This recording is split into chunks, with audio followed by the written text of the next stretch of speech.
오늘 9절까지만 봤지만요. 이제 설교하다 보면 뒤에 또 내용도 보게 되니까요. 성경을 덮으지 마시고 성경을 다 펴놓으시고 설교에 집중하셨으면 좋겠습니다. 우리나라 호남 선교의 아버지라고 하시는 분이 유진벨 선교사님이라는 분이 있습니다. 유진벨 선교사님의 한국 이름은 배유지 선교사님이시죠. 미국 남장로교 출신인데요. 수많은 호남 지역의 교회와 또 학교, 병원을 세우셨던 분입니다. 한번 그림 보여줘 보실까요? 예. 저기 오른쪽에, 제가 보셨을 때 오른쪽에 보이는 분이 유진벨 선교사님이고요. 그 유진벨 선교사님의 깊은 관계가 있는 사람이 인요한 교수라는 분입니다. 저희 아버지께서 전라도 영광 지역에서 목회를 하신 적이 있는데 그 교회도 저 유진벨 선교사님이 설립하신 교회였는데요. 교회의 역사가 100년이 넘습니다. 그런데 최근 국민의힘 혁신위원장으로 인요한 연세대 의대 교수가 영입이 되었는데요. 유진벨 선교사님이 이 인요한 교수의 진외증조부입니다. 진외증조부. 여러분 이런 말 들어보셨어요? 진외증조부? 진외증조부가 뭐냐? 쉽게 말하면 인요한 교수의 할머니의 아버지예요. 할머니의 아버지. 그런데 여러분 이 인요한 교수가 이제 화면 내려주셔도 됩니다. 이 인요한 교수가 국민의힘 혁신위원장으로 영입이 되면서 무슨 말을 했는지 아십니까? 제가 뭐 지금 정치 이야기 하려고 하는 게 아니에요. 또 오해하시면 안 돼. 고 이건희 회장의 말을 인용했습니다. 뭐라고 했냐면 아내와 자식 빼고 다 바꿔야 된다. 이건희 회장이 이런 이야기를 했거든요. 그걸 그대로 인용해서 이야기를 한 거예요. 아내와 자식 빼고 다 바꿔야 된다는 거예요. 왜 이런 이야기를 했을까요? 지금 국민의힘 정당이 위기라는 것을 인식했기 때문에 이런 말을 한 것입니다. 그렇다면 저도 한번 여러분에게 질문을 드려보고 싶어요. 우리 성도님들에게 저도 한번 여쭤보고 싶습니다. 아내와 자식, 남편과 자녀 말고 바꾸고 싶은 것이 있다면 뭘 바꾸고 싶으십니까? 속으로만 생각하세요. 뭘 바꾸고 싶으세요? 여러분 정말 뭔가 새로운 변화와 발전이 있으려면요 바꿔야 돼요. 과거에 해왔던 대로가 아니라 변화가 있어야 됩니다. 자꾸 우리는요 과거에 해왔던 데 너무 길들여져 있어요. 그것을 가끔씩 탁 깨야 되거든요. 근데 거기에 너무 푹 젖어 있어서 그 틀을 깨려고 하지 않아요. 그래서 아무런 변화도 없고 개혁도 없고 발전도 없어요. 물론 우리가 반드시 지켜야 될 본질은요 어떠한 경우에라도 지켜야 되겠지만 그 본질을 담는 형식과 그릇은요 시대의 변화에 따라서 달라져야 되고 변화되어야 됩니다. 그러나 오늘날 발전하지 못하고 쇠퇴하는 공동체와 단체의 집단의 특징이 무엇일까요? 변화를 두려워하는 거예요. 변화를 두려워해요. 지켜야 될 본질은 지키지 않습니다. 지켜야 될 본질은 또 지키지 않고 또 변화는 두려워해요. 그리고 변화를 주고 달라져야 할 부분에 대해서는요 고집을 부리고 과거의 방식만 고수하고 새로워지려고 하는 노력은 하나도 하지 않는 거죠. 그럼 어떻게 새로워지겠어요? 어떻게 변화가 있겠어요? 그렇게 되면 지금 당장은요 과거의 방식대로 하니까 편할 수 있을지 모르겠습니다. 그러나 지금 당장 편안함 때문에 개인은 물론이요 공동체의 앞날은요 조만간 쇠퇴하게 된다는 사실입니다. 자, 오늘 본문 말씀도 보면 이스라엘 공동체에 위기가 찾아왔어요. 무슨 위기입니까? 물론 위기는요 기회가 될 수도 있습니다. 위기를 어떤 태도로 받아들이느냐에 따라서 어떻게 대처하느냐에 따라서 새로운 터닝 포인트, 전환점이 될 수 있습니다. 그렇다면 오늘 본문에서 이스라엘 공동체에 찾아온 위기가 무엇일까요? 인요한 교수는 아내와 자식 빼고 다 바꿔야 된다고 그렇게 이야기하면서 지금 개혁의 기치를 올리고 있는데, 오늘 본문에서도 보면요, 이스라엘 공동체에 엄청난 지금 위기가 찾아왔어요. 무슨 위기냐면, 첫 번째 위기는 사무엘 선지자가 나이가 늙었다는 것입니다. 이제 사무엘 선지자가 은퇴할 때가 됐다는 뜻이에요. 그래서 사무엘상 7장과 사무엘상 8장 사이에는요, 세월이 지금 많이 흘렀다는 것을 알 수 있어요. 그래서 8장 1절에 어떻게 시작하는가? 사무엘이 늙음에 이렇게 시작하고 있어요. 7장과 8장 사이에는 시간차가 많이 있어요. 세월이 많이 흘렀어요. 그런데 여러분, 지도자가 늙었다는 것은 이제 공동체에 리더십 부재 현상이 발생할 수 있는 위기 상황이라는 것을 말해주는 거예요. 그러나 사무엘이 은퇴할 정도로 이제 늙었다 할지라도 영적으로 깨어있는 후계자 혹은 후임이 있다면 아무런 문제가 되지 않겠죠. 후계자를 잘 양성해 놨다면, 자기 후임을 잘 준비해서 훈련시켜서 잘 양성해 놨다면 아무 문제가 없겠죠. 그런데 두 번째 위기가 뭐냐면요, 사무엘의 후계자인 그의 아들들이 그 당시에 사사였어요. 그 아들들이. 그런데 매우 타락했다는 사실입니다. 본문 3절 말씀을 볼까요? 이렇게 말합니다. 그의 아들들이 자기 아버지의 행위를 따르지 아니하고 이익을 따라 뇌물을 받고 판결을 굽게 하느니라. 영적으로, 도덕적으로, 윤리적으로 아주 엉망진창이었다는 것을 말해주고 있어요. 든든한 후계자가 있으면 별 걱정 없이 자신의 직임을 물려주고 은퇴해서 편안한 노후를 보내면 얼마나 좋겠습니까? 그런데 후계자인 아들들이 하나같이 엉망인 것입니다. 하나님을 경외하지도 않고 도덕적으로 윤리적으로도 문제가 많아요. 심각합니다. 그냥 자리만 차지하고 있는 사사예요. 영적인 지도자인 사사가 바른 판결을 해야 되고 바른 분별력을 갖고 있어야 되고 하나님을 경외해야 되는데 돈 받고요, 뇌물 받고요, 판결을 굽게 하고 있어요. 그럼 백성들이 어떻게 되겠어요? 얼마나 속에서 우라통이 터질까요? 불만이 많을까요? 마음이 다 상한 거죠. 여기서 우리는 이런 생각을 하게 됩니다. 참으로 훌륭한 사무엘 선지자도요, 자식 교육은 어떻게 한 겁니까? 실패했다는 거예요. 참 어려운 게 자식 교육인 것 같아요. 일반적으로 부모님이 인격적으로 신앙적으로 훌륭하면 자녀들도 부모님을 따라가고 본받게 되지만 꼭 그렇지 않을 수도 있다는 것을 요 사무엘 선지자의 케이스를 통해서 우리에게 보여주고 있습니다.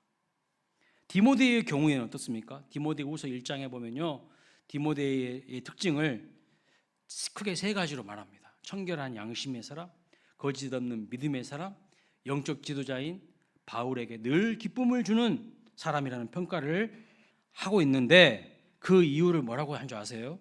디모데후서 1장에 보면 그의 외조모 로이스와 그의 어머니 유니게로부터 그의 신앙과 인격을 물려받았다, 잘 계승되었다고 말씀하고 있어요.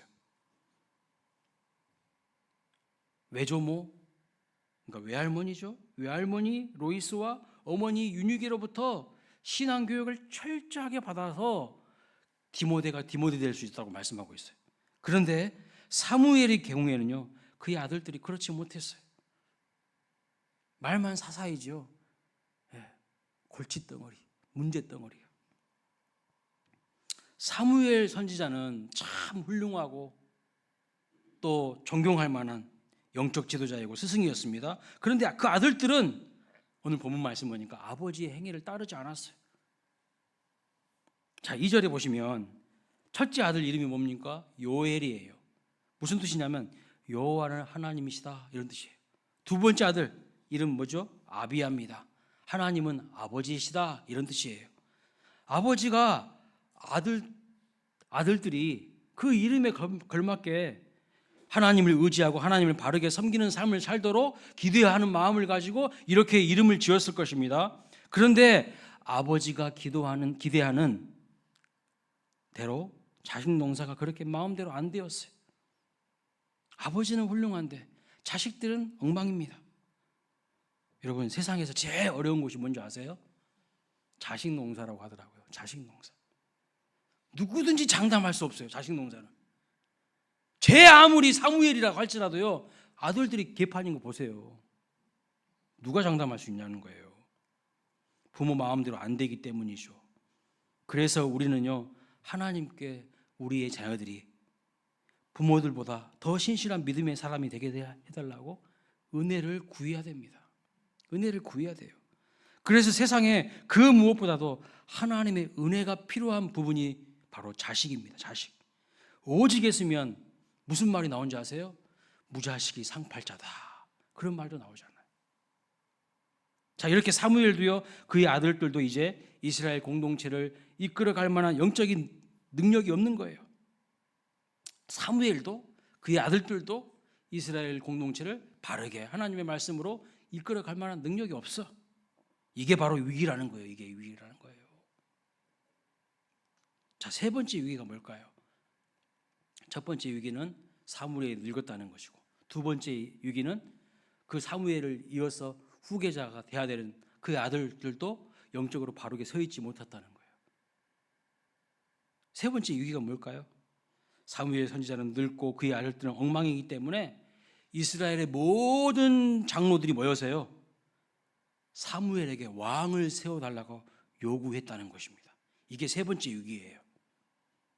사실 첫 번째 위기와 두 번째 위기보다 이 세 번째 문제가 가장 큰 위기입니다. 당연히 여러분 생각해 보세요. 이스라엘 공동체의 장로들 입장에서는요, 공동체의 앞날을 생각하면서 영적 리더십 부재가 큰 위기이기 때문에 강력한 리더십을 가진 왕을 요구하는 것은 어떻게 보면 지극히 당연한 것이 아니겠습니까? 다른 나라들도 보니까 이스라엘이 아닌 이방 나라들, 블레셋, 주변의 여러 나라들을 보니까요, 전부 왕을 세워서 나라를 다스리게 하는 것을 볼 수가 있었어요. 그런데 지금까지 이스라엘만 왕이 없었던 것이죠. 그래서 본문 5절 말씀 보면 이스라엘 장로들이 이렇게 이야기합니다. 모든 나라와 같이 우리에게 왕을 세워 우리를 다스리게 하소서. 왜 우리만 왕이 없습니까? 지금 모든 나라는 왕이 있는데요, 우리도 왕 주세요. 이렇게 요구했다는 겁니다. 그런데 하나님은요, 여기에서 이스라엘 장로들이 아주 잘못되었다는 것을 이야기를 하시는 거예요. 그리고 사무엘 선지자의 입장에서도 이거는요, 거의 반역에 가까운 일입니다. 거의 반역에 가까운 일이에요. 지금까지 누가 나라를 다스리고 있었습니까? 하나님께서 말씀의 종인 사무엘 선지자를 통하여서 나라를 다스리고 있었습니다. 그런데 이제는 그 하나님이 아니라 눈에 보이는 인간 왕이 나라를 다스리기를 원한다는 것이죠. 여러분이 한번 사무엘이라고 한번 생각해 보세요.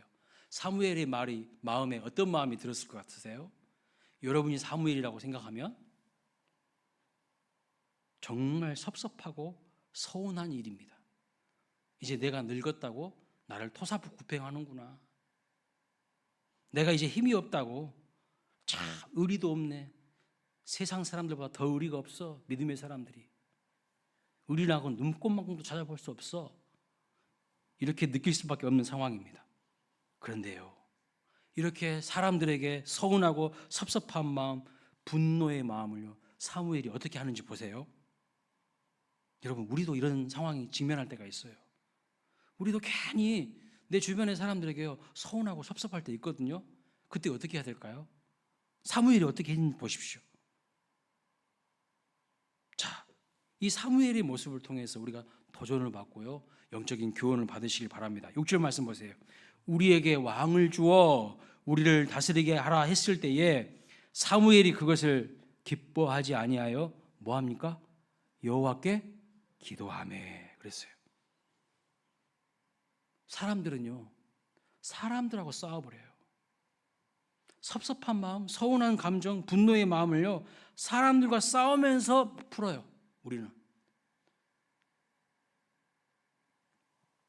우리의 연약하고 어리석은 문제가 무엇이냐면 사람들에게 너무 인간적으로 원망과 불평을 쏟아버린 것이죠.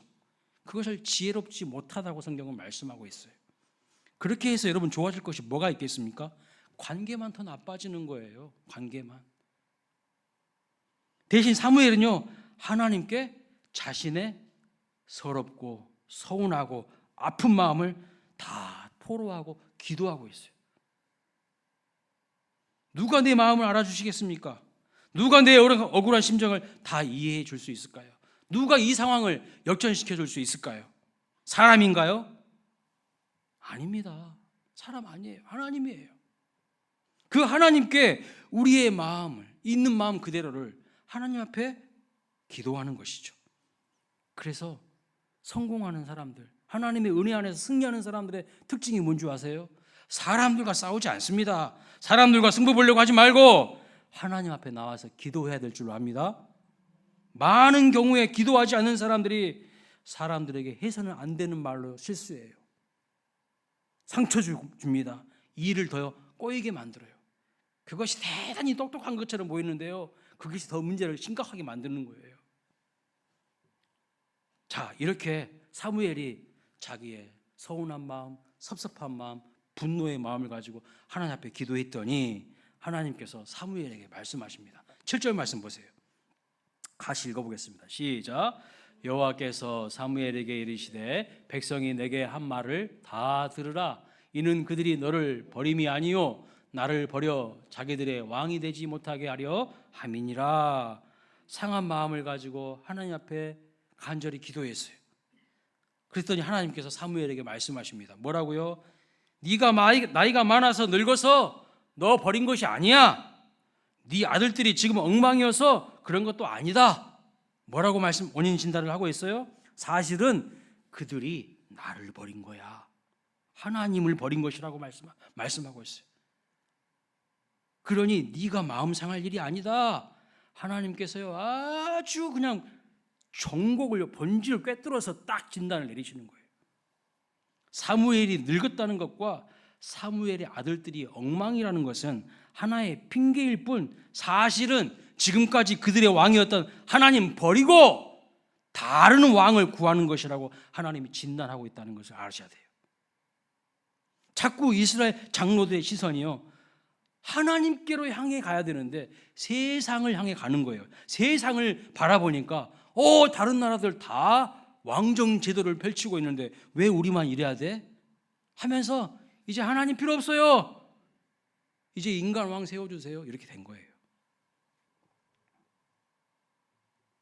그래서 우리에게도 새로운 변화와 변혁이 일어나려면 왕이 있어야겠다는 생각을 하게 된 겁니다.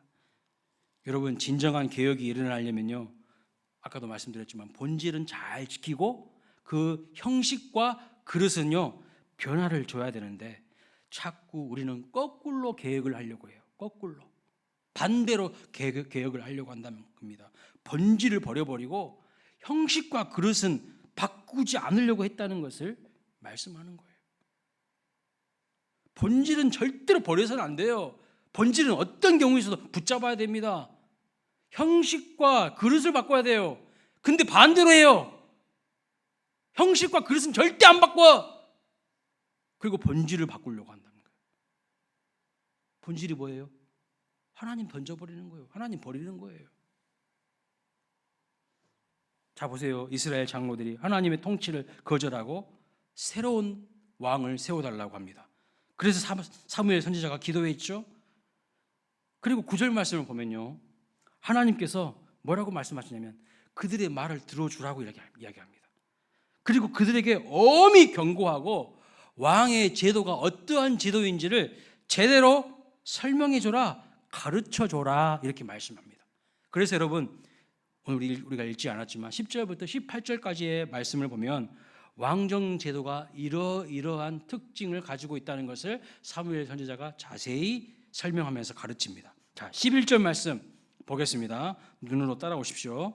너희를 다스릴 왕정 제도는 이러하니라. 그가 너희 아들들을 데려다가, 여기서 그는 누구냐면요, 왕입니다. 왕이 너희 아들들을 데려다가 그의 병거와 말을 어거하게 하리니 그들이 그 병거 앞에서 달릴 것이며, 그럽니다.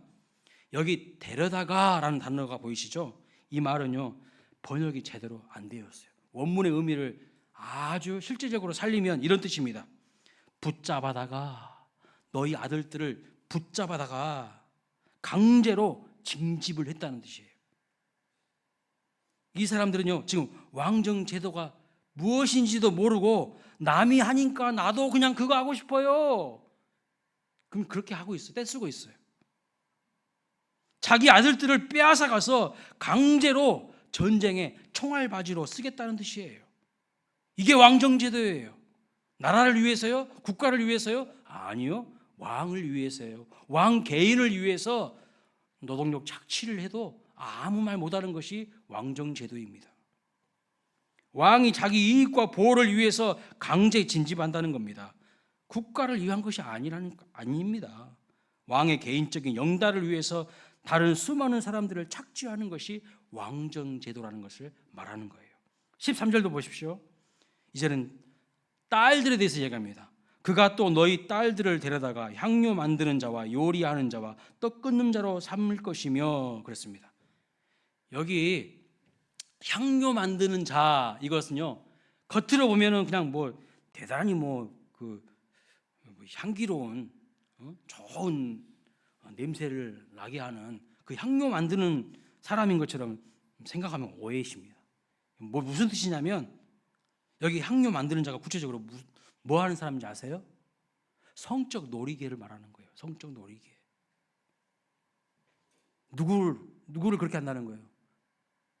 백성들의 딸들을 데려다가 왕의 성적 놀이개로 삼겠다는 거예요. 인권을 유린하고 온갖 노역을 시킬 것이라고 말하고 있습니다. 또 14절 말씀 보세요. 14절.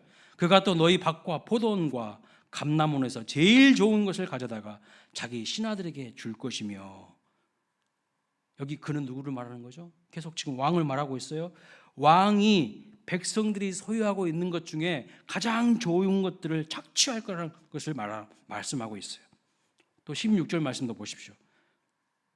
그가 또 너희 노비와 가장 아름다운 소년과 나귀들을 끌어다가 자기 일을 시킬 것이며, 국가의 일이 아닙니다. 나라와 민족을 위한 일도 아닙니다. 왕 개인의 일로 노동력을요 착취한다는 거예요. 그래서 백성들이 결국 어떻게 된다고 말씀하고 있습니까? 18절 말씀 보세요. 그날에 너희는 너희가 택한 왕으로 말미암아 부르짖게 될 것이라고 말합니다. 하지만 더 큰 형벌이 무엇입니까? 아무리 부르짖어도 18절 말씀 보면 하나님께서 응답하지 않으시겠다고 말씀하고 있어요. 이렇게 사무엘 선지자로부터 왕정 제도의 폐허가 무엇인지에 대해서, 이것이 잘못되었다는 것에 대해서 들었음에도 불구하고 백성들은 어떻게 반응하는지 보십시오. 19절입니다.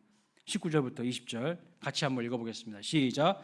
백성이 사무엘의 말 듣기를 거절하여 이르되 아니로소이다. 우리도 우리 왕이 있어야 하리니 우리도 다른 나라들 같이 되어 우리의 왕이 우리를 다스리며 우리 앞에 나가서 우리의 싸움을 싸워야 할 것이니이다 하는지라.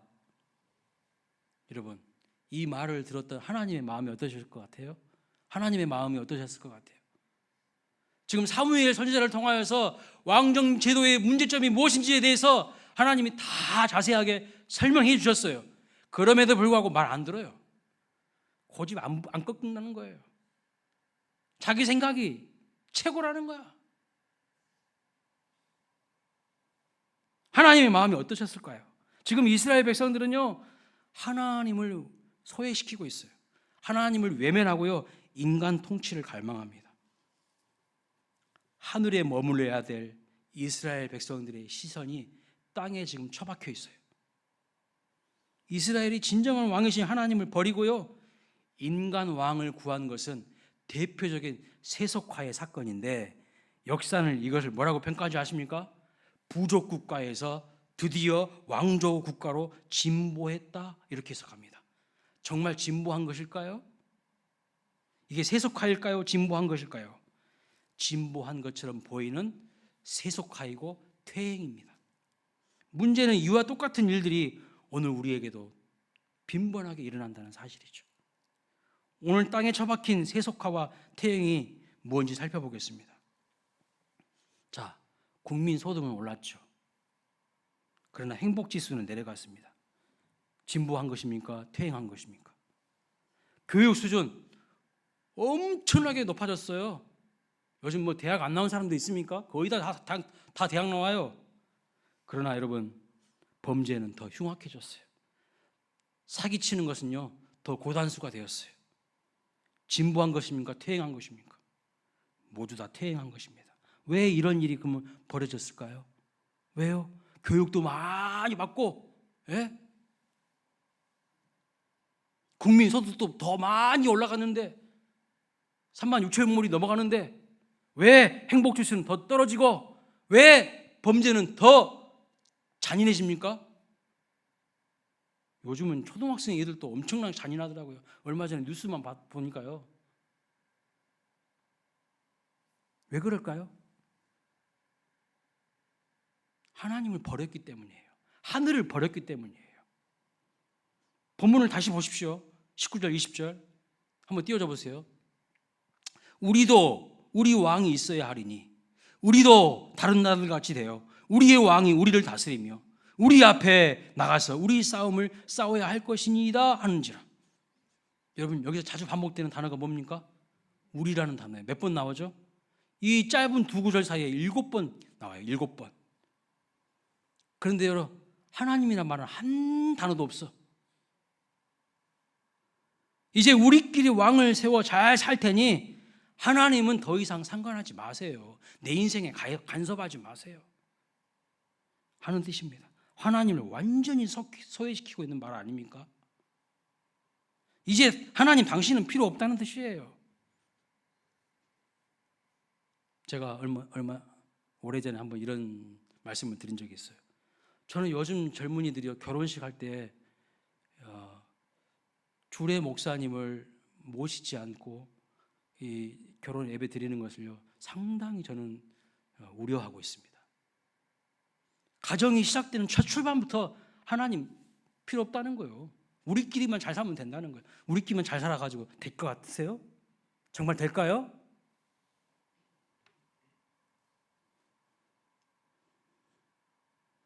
이제 하나님 필요 없다는 거예요. 전쟁은 하나님께 속한 싸움이었는데 이제 우리들의 힘과 실력으로 싸워보겠다는 뜻 아닙니까? 그러나 여러분 한번 잘 생각해 보세요. 지금까지 가나안 땅을 정복할 때 그 수많은 전쟁에서 어떻게 이겼습니까?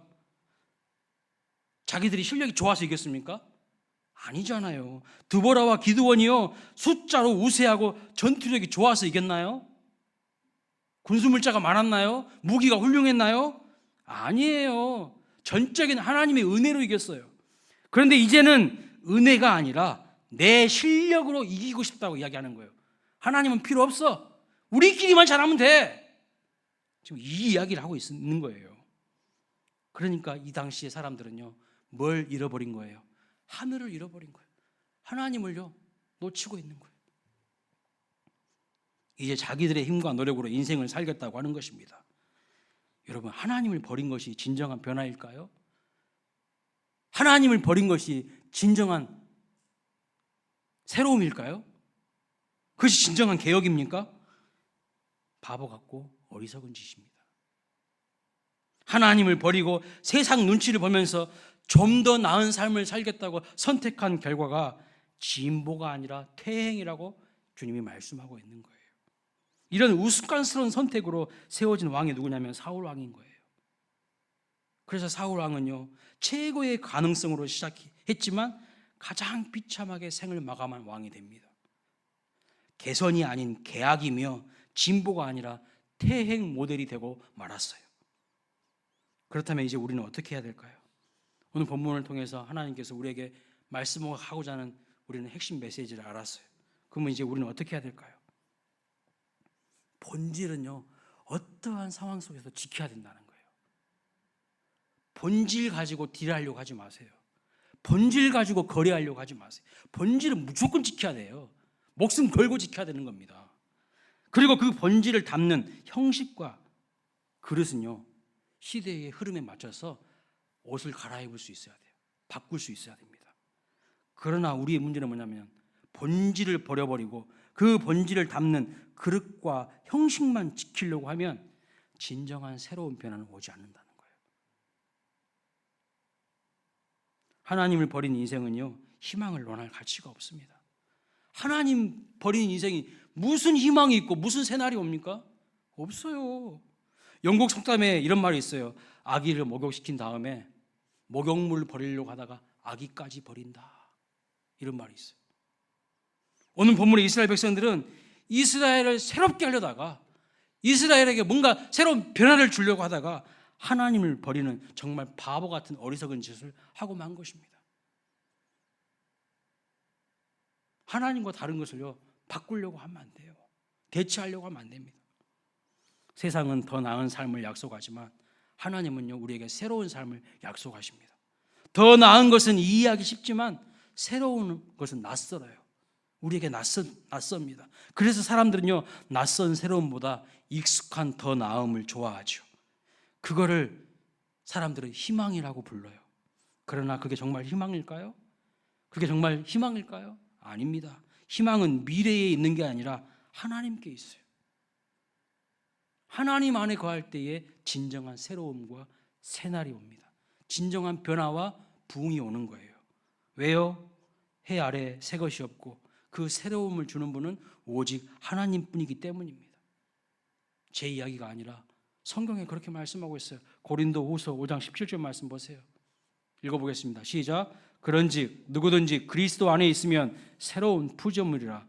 이전 것은 지나갔으니 보라 새 것이 되었도다. 하나님 안에, 그리스도 안에 있으면 새 것이 되는 거예요. 시간이 간다고 해서 새 것이 되는 게 아니고요. 우리에게는요, 하나님 빠진 진보가 아니라 새 생명이 필요합니다. 따라서 진보와 편의를 위해서 신앙의 대원칙과 대의를 파괴하면 안 된다는 거예요. 우리의 시선을 하늘에 두고 하나님이 부여해 주신 새로운 피조물됨과 새로운 생명됨을 구할 수 있는 저와 여러분 되시기를 주님의 이름으로 축원합니다. 하나님 빠진 새로움은 다 가짜예요. 여러분 속지 마세요. 하나님 빠진 새로움은 가짜라니까요. 하나님 없는 개혁은 개혁이 아니라 퇴보입니다. 지금 이스라엘 백성들 이제 더 이상 하나님 필요 없다고 하는 거예요. 그것이 진정한 개혁입니까? 그것이 진정한 새로움일까요? 아니라는 거예요. 여러분 인생에 항상 하나님이 왕 되시고 주인 되시기를 주님의 이름으로 축원합니다. 하나님 나를 다스려 주십시오. 하나님이 왕 되셔야 돼요. 내 마음의 중심에 항상 하나님이 계셔야 돼요. 그 인생의 마음속에요, 항상 하나님이 새로운 생명과 새로운 은혜를 부어주십니다. 환경의 문제 아닙니다. 시대의 문제가 아니에요. 내 마음의 중심에 늘 하나님을 모시고 살면 우리의 삶 속에 하나님이 놀라운 은혜를 주시고 평안을 주시고 기쁨을 주시고요, 세상을 이길 수 있는 능력을 주신다는 것을 확신하시는 저와 여러분 되시기를 주님의 이름으로 축원합니다. 아멘. 우리 찬양하고 기도하겠습니다.